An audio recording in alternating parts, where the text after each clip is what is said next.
أشركت ليحبطن عملك ولتكونن من الخاسرين আল্লাহ বলে হে প্রিয় নবী মুহাম্মদ সাল্লাল্লাহু আপনার কাছে ওহী পাঠাইছি একই ওহী আগেকার নবীদের কাছে পাঠানো হয়েছে ওহীর মাঝে আমি একটি মেসেজ সব নবীকে দিয়েছি যদি আপনিও শিরিক করেন লা ইয়াহবাতান্না আমালুকা যত আমল ছিল সব বাতিল হয়ে যাবে ওয়ালা ওয়াশরাকু লা হাবিতা আনহুম মা কানু ইয়ামালুন আরে কায়েত আল্লাহ বলেন যদি তারা শিরিক করে যত আমল করছে সব বাতিল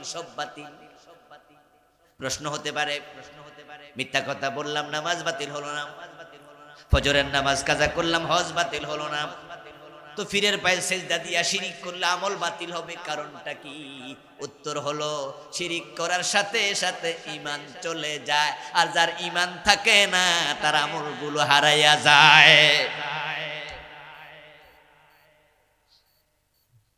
মিথ্যা কথা কইলে কি ঈমান চলে যায় নাকি নামাজ কাজা করলে কি ঈমান চলে যায় এজন্য আমল বাতিল হয় না কিন্তু শিরিক করলে ঈমান আর থাকে না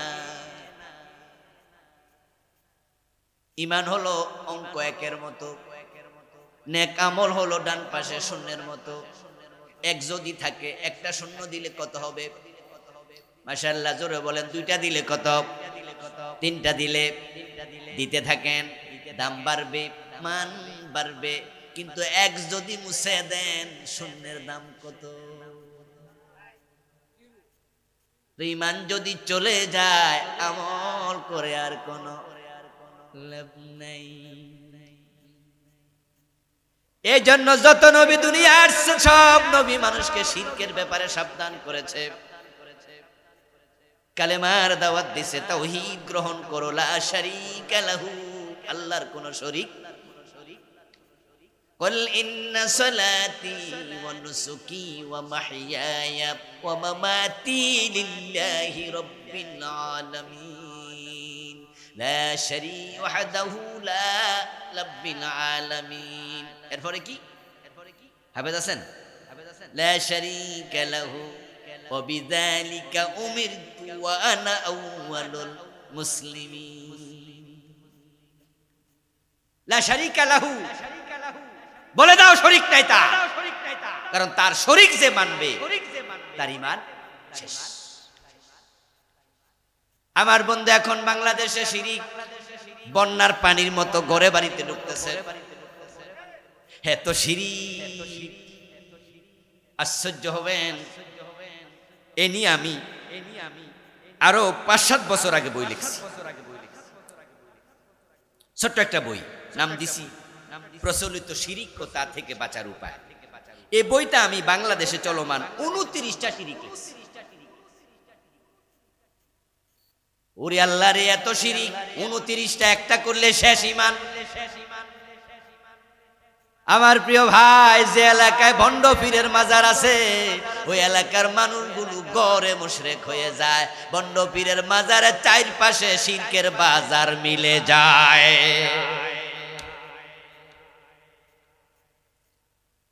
কিয়ামতের আগে চারদিক থেকে শিরিক আসবে কুফর আসবে মানুষ দিন দিন বেঈমান হবে প্রিয় নবী বলে গেছেন ১৪০০ বছর আগে ইয়াতি আলান নাসি জামানুন ইয়াজতামিউনা ফিল মাসাজিদি লাইসা ফীহিম মুমিনুন এমন একটা জামানা মানুষের কাছে আসবে যে জামানার মানুষগুলো জামাতে নামাজ পড়বে কিন্তু একটাও ঈমানদার না কেউ শিরিক করে ঈমান হারাবে কেউ কুফর করে কেউ মুনাফিক হইয়া ঈমান শেষ হয়ে যাবে করে কিন্তু নামাজই থাকবে অনেক وقال النبي صلى الله عليه وسلم تكون بين الساعة فتن كقطع الليل المظلم يصبح فيها الرجل مؤمنا فيمسي كافرا প্রিয় নবীজি বলেন মানুষ সকাল বেলায় মুমিন থাকবে সন্ধ্যা বেলায় কাফের হয়ে যাবে এমন জঘন্য এক সময় আসবে এবং বাংলাদেশে সেটা এসে গেছে কারণ শিরিক এখন ঘরে ঘরে আমি কিছুক্ষণ পরে একটু তালিকা বলবো, আর আপনি নিজের খুঁজবেন। যদি আপনার মাঝে এটা থাকে, আজকে তাওবা করে কালেমা পড়া লাগবে, কারণ বলা তো যায় না আজকেও তো আজরাইল এসে যেতে, আর শিরিক অবস্থায় মারা গেলে জান্নাত হারাম। ও আমার প্রিয় ভাইরা, আমাদের সিলেবাসের মাঝে শিরিক ঢুকতেছে, কুফর ঢুকতেছে। এখন বইতে কুফর, বইতে শিরিক। মূর্খতা থেকে বাঁচতে শিক্ষিত হও, তাহলে তুমি উন্নত হবে, জাতির মেরুদণ্ড হবে, শিক্ষিত হইবা, ভালো হবে। এখন সিলেবাসে ঢুকাইছে কুফর শিরিক, এখন ওখানে যারা পড়বে তারা বেঈমান হয়ে যাবে। এমন সিলেবাস বাংলাদেশে অলরেডি চলে এসেছে। 2023 সাল জানুয়ারি মাসের 1 তারিখ বই বই বই বই উৎসব হলো। তাম Bangladeshi primary school, high school, মাদ্রাসায় সরকার বই দিল। নতুন বই পাইয়া পোলাপান্ত খুশিতে অস্থির। আমরা দেখলাম ক্লাস 6 এর বইতে হঠাৎ করে এক শিরিক কুফর, এক কুফর ঢুকাই দিছে।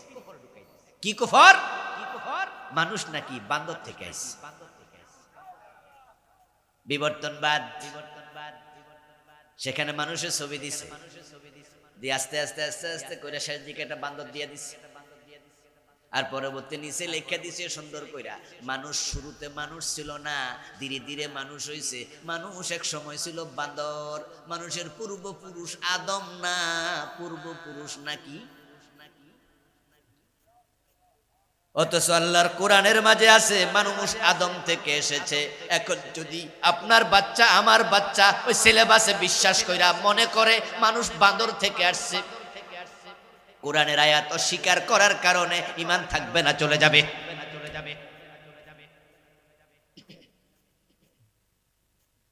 এটা সিলেবাসে দেখার পরে আমরা প্রতিবাদ করলাম। গত জানুয়ারি মাস পুরাটা মাহফিলের মাঝে আলেম ওলামারা প্রতিবাদ করলো, সরকার টের পেয়ে গেল। বিভিন্ন ইন্টেলেকচুয়াল ভাবে সরকারকে জানালো হলো। আলেমদের দল চলে গেল প্রধানমন্ত্রীর কার্যালয়ে, প্রধানমন্ত্রীকে বুঝালো। উনি একটা কমিটি বানালেন শিক্ষামন্ত্রীর মাধ্যমে। তারপরে তারা রিপোর্ট করলো, ঠিক কথা, বিবর্তনবাদ সিলেবাসে ঢুকেছে, এটা মুসলমানের দেশের সিলেবাস হতে পারে না। প্রধানমন্ত্রী নির্দেশ দিলেন, শিক্ষামন্ত্রী নির্দেশ দিলেন, ওটুকু পড়া আপাতত স্থগিত। ভাগ্য ভালো, স্থগিত হওয়ার কারণে আমাদের বাচ্চারা কাফের হয় নাই, না হয় ক্লাস 6 হাজার হাজার বাচ্চা কাফের হয়ে যেত।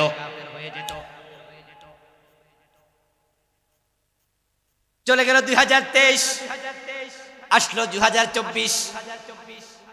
এই জানুয়ারি মাসের 1 তারিখও কি হলো? বই উৎসব হলো। আমাদের বাচ্চারা হাতে বই পাইল। এবার দেখি ক্লাস 7 এর মাঝে শরীফার গল্প ঢুকাইছে। এটার নাম ট্রান্সজেন্ডার, এটা আরেক কুফর। এটা তো বিশ্বাস করলে ঈমান চলে যাবে। এটা এখনো সিলেবাসে আছে, এখনো স্থগিত করেনি।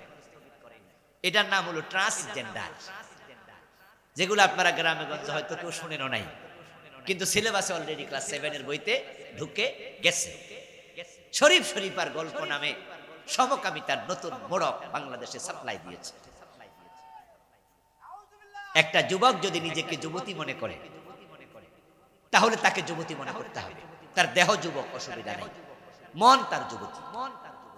আবার কোন যুবতী তাকে যদি যুবক মনে করে, তাহলে তার দেহটা যুবতীর, মনটা যুবকের, তাকে যুবক মনে করতে হবে। যদি এটা হয়, তাহলে ছেলে ছেলেকে বিয়ে করবে, মেয়ে মেয়েকে বিয়ে করবে, যেটা অলরেডি পৃথিবীর 30টা দেশে চালু হয়ে গেছে। অস্ট্রেলিয়া, ফ্রান্স, জার্মানি সহ পৃথিবীর 30টা দেশে সমকামী বিবাহ রাষ্ট্রীয়ভাবে অনুমোদিত। ও দোস্ত, পুরুষ পুরুষকে বিয়ে করবে, মেয়ে মেয়েকে বিয়ে করবে। সমকামিতা যে অপরাধের কারণে লূত আলাইহিস সালামের জাতিকে আল্লাহ জমিন উল্টায়া ধ্বংস করছে, এটা বাংলাদেশে চাপলায় দেওয়ার ষড়যন্ত্র অলরেডি শুরু হয়ে আমাদের সিলেবাসে ঢুকে গেছে স্লোগান। ক্লাস 3-4 বইতে দেখবেন, ছোট ক্লাসের বইয়ের মাঝে একটা স্লোগান আছে, যে স্লোগান বিশ্বাস করলে ঈমান শেষ। সে স্লোগানটা হলো ধর্ম যার যার, উৎসব সবার। এই স্লোগানটাকে আপনারা শুনছেন নি? শুনছেন? ধর্ম যার যার, উৎসব নাকি সবার। হিন্দুদের দুর্গা পূজা আমাদের উৎসব হতে পারে। দুর্গা পূজা করা জায়েজ না হারাম? ছোট হারাম না বড় হারাম? তো হারামের অনুষ্ঠান আনন্দের উৎসব হয় কেমনে? এই স্লোগান আল্লাহর কোরআনের পুরা উল্টা।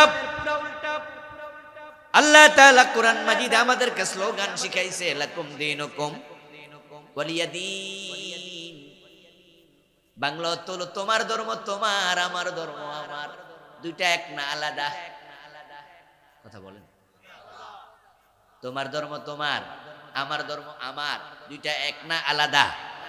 তাহলে স্লোগান হওয়া দরকার, ধর্ম যার উৎসব তার, ঠিক না? কিন্তু স্লোগান ঢুকাই দিছে বইয়ের মাঝে। এখন ছোট ছোট পোলাপান তো মনে করবো হিন্দুদের দুর্গা পূজা আমরাও যাইতে পারি, এটা তো সবার উৎসব। ও দোস্ত শোনো, হিন্দুদের দুর্গা পূজায় যাইয়া তোমার সন্তান যদি হাততালি দেয়, উৎসাহ দেয়, চালায়া যাও বলে, সাথে সাথে তোমার সন্তানটা মুশরিক হয়ে যাবে। কারণ শিরক করা যেমন শিরিক, শিরকে সাপোর্ট করাও শিরিক।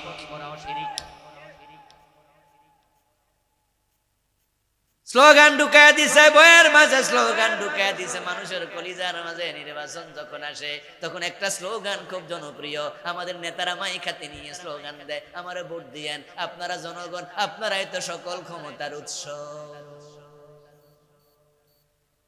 অথচ সকল ক্ষমতার উৎসকে তো জনগণকে তার সাথে শরীক বানাইলা। শিরিক মানে হলো, শিরক মানে হলো যে গুণ শুধু আল্লাহর জন্য নির্ধারিত, সেই গুণে অন্য কাউকে শামিল করার নামে হলো। আর যে শিরিক করবে সে মুশরিক। আপনাদের কাছ থেকে আমি জানবো, দয়া করে জবাব দিয়েন, সব ক্ষমতার মালিক জনগণ নাকি আল্লাহ? আন্নাল কুওয়াতা লিল্লাহি জামিআ কুলিল্লাহুম্মা মালিকাল মুলক তুতিল মুলকা মান তাশা।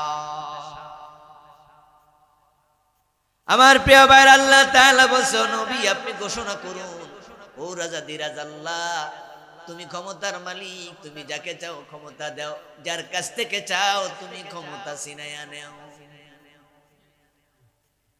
আর আপনি বলছেন জনগণ নাকি সব ক্ষমতা পাচ্ছে। ও দোস্ত, আর একটা স্লোগান আমাদের ঈমান অনেক আগ থেকে ধ্বংস করে দিচ্ছে। হাজার হাজার মুসলমান টুপিওয়ালা দাড়িওয়ালা ঈমান না, মুশরিক। ওই স্লোগানটা হলো, ছেলে হোক মেয়ে হোক দুটি সন্তান যথেষ্ট, বেশি সন্তান নিলে খাওয়াইব কে? অথচ রিজিকের মালিক মা বাবা নাকি আল্লাহ? এই স্লোগানের কারণে গ্রামে গঞ্জে কত মানুষ সন্তান দুটা হওয়ার পরে আর নেয় না। জিজ্ঞাসা করলে কয়, আমি গরিব মানুষ, খাওয়াইতে পারবো না। তাহলে আমি তোমাকে প্রশ্ন করব, তোমারে খাওয়ায় কে? তো তোমার সন্তান রে খাওয়াবে কে? তো আল্লাহর রাজ্জাক সিফাতের উপরে তুমি ঈমান কেমনে হারাইলা? তুমি সন্তান রে খাওয়াও, তাহলে তুমিও তো রাজ্জাক হইয়া গেলা। আল্লাহর রাজ্জাক সিফাতের সাথে তোমারে শামিল করলা, তোমার ঈমান। হাতে আঙ্গুল আছে 5টা, আংটি দিছে 7টা, এক আঙ্গুলে 2টাও আছে, এদিকে একটা বাঁকা আর একদিকে ওইদিকে বাঁকা। জিজ্ঞাসা করবেন এত আংটি কেন, বা কিসের আংটি? যদি কয় সুন্দর লাগে দিছি, কোনো অসুবিধা নাই, জায়েজ।